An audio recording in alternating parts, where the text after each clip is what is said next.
In a world where time decided to show mercy instead of cruelty, I started asking myself a dangerous question. What if fate blinked for just a second? What if history, just once, allowed two broken timelines to overlap and create something softer, warmer, and painfully human? Today, I'm breaking down a story that doesn't officially exist on screen, but feels like it always belonged there. A story about loss, second chances, and a love that wasn't supposed to survive time itself. I think this is one of those ideas that quietly rewires how we look at destiny in the Marvel Universe, because instead of asking what must happen, it asks, what if someone stayed? And trust me, by the end of this breakdown, the emotional weight of that choice hits harder than any final battle. Welcome back to Filmcast Hollywood. I'm Diana Harrison, and if you love deep storytelling, emotional theories, and cinematic what-ifs that feel real enough to hurt, you're exactly where you should be. Today, I'm diving into an alternate timeline that begins right after the world loses its star-spangled hero, and instead of focusing on the obvious grief, I want to focus on what comes after the silence. After 1945, the world moves forward, but Peggy Carter doesn't move on. Not really. I think that's the most misunderstood part of her story. People assume strength means closure, but Peggy's strength has always been about endurance. Even with Steve Rogers gone, she doesn't retreat into nostalgia or bitterness. She keeps working at the Strategic Scientific Reserve, building systems, solving threats, and holding herself together in a world that quietly reminds her of what she lost. And I believe there's an emotional emptiness inside her that never truly closes. Not because she's weak, but because love like that doesn't vanish. It echoes. Now here's where the timeline fractures. Far away, decades into the future, a different kind of genius is making a very familiar mistake. Tony Stark, brilliant as always and reckless as ever, pushes an experiment just a little too far. I don't think this was a heroic mission or a noble sacrifice. In my mind, this was classic Tony, trying to bend time, maybe to fix something, maybe just to prove he could. And instead of clean data or controlled results, he breaks reality and falls through it. When Tony crashes into the 1940s, it's not cinematic perfection. It's messy, loud, and completely out of place. He doesn't belong there, and everyone knows it. His clothes, his language, his casual certainty about the future, it all screams wrong. And Peggy sees that immediately. At first, she doesn't trust him at all. And honestly, I don't blame her. From her perspective, Tony is arrogant, sarcastic, and dangerously informed. He talks about future events like they already happened, which to Peggy feels less like confidence and more like manipulation. But what I love about this dynamic is that Peggy doesn't fall for charm. She interrogates him, challenges him, and keeps him at arm's length.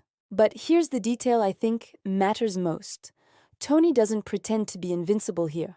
Without his world, without his tech empire, without the armor that usually defines him, Tony is exposed. And slowly, Peggy starts noticing the cracks beneath the humor. The way he deflects pain with jokes, the way his eyes linger when she talks about duty and sacrifice. She doesn't just see a genius, she sees a man carrying decades of regret. He doesn't know how to put down. As they're forced to work together on covert missions and scientific threats that feel far too advanced for the era, something unexpected happens. They begin to balance each other out. Peggy grounds Tony. She reminds him that heroism isn't about fixing everything. It's about showing up. And Tony, in return, gives Peggy something she hasn't felt since Steve disappeared, laughter that doesn't hurt. I think this is where the story becomes dangerous in the best way.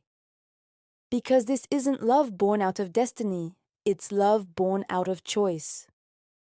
Tony doesn't see Peggy as a legend or a symbol. He sees her as a woman who refuses to let grief define her. And Peggy doesn't see Tony as a weapon or a mind to be exploited.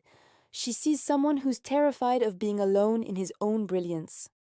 For the first time in Tony's life, someone looks at him and doesn't ask what he can build. She asks how he's holding up. And that changes everything. Their friendship grows quietly. No grand speeches, no dramatic declarations, just shared moments, late-night conversations, unfinished thoughts, and the unspoken understanding that neither of them belongs where they are emotionally. When love finally takes shape, it's not explosive, it's gentle, and I think that's the most powerful part of it. Eventually, Tony finds a way home, a real way, a stable way. And this is the moment where the entire timeline holds its breath. Because Tony now understands exactly what returning to his own time means. It means leaving Peggy behind. It means erasing everything they built together. It means choosing duty over happiness. Something Tony has already done too many times. And for once, he doesn't. He chooses to stay. I think that decision rewrites who Tony Stark is at his core.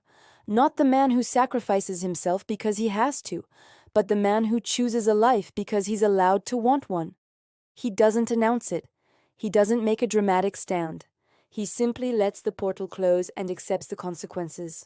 Together, Tony and Peggy build a life hidden between history's pages. Tony uses his knowledge carefully, subtly nudging the world forward without breaking it.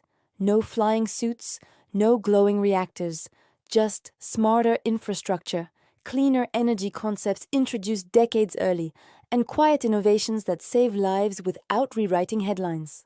Peggy, meanwhile, helps lay the foundation for something bigger than either of them, an organization built on trust, vigilance, and global protection. Long before the name becomes legend, she shapes the ideals that will define SHIELD. Years pass. They don't live in a palace or a lab. They live in a small home filled with warmth. Laughter replaces loneliness. And eventually, children fill the silence that once haunted both of them. Kids who inherit Peggy's courage and Tony's restless curiosity. And here's the part that really gets me. Tony tells them stories about the future. Not as prophecy, but as bedtime tales. Worlds where heroes fly, where sacrifices matter, where love survives impossible odds. Peggy listens from a distance, smiling, not because she knows the future, but because she knows this choice was worth it.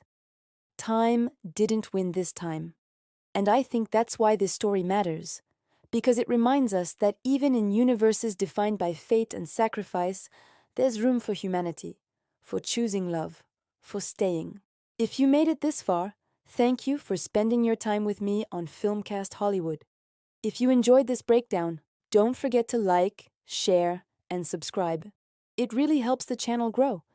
And if you want to directly support our work, please consider using Super Thanks up to $20. Every bit of support helps keep these stories alive. I'm Diana Harrison, and I'll see you in the next one.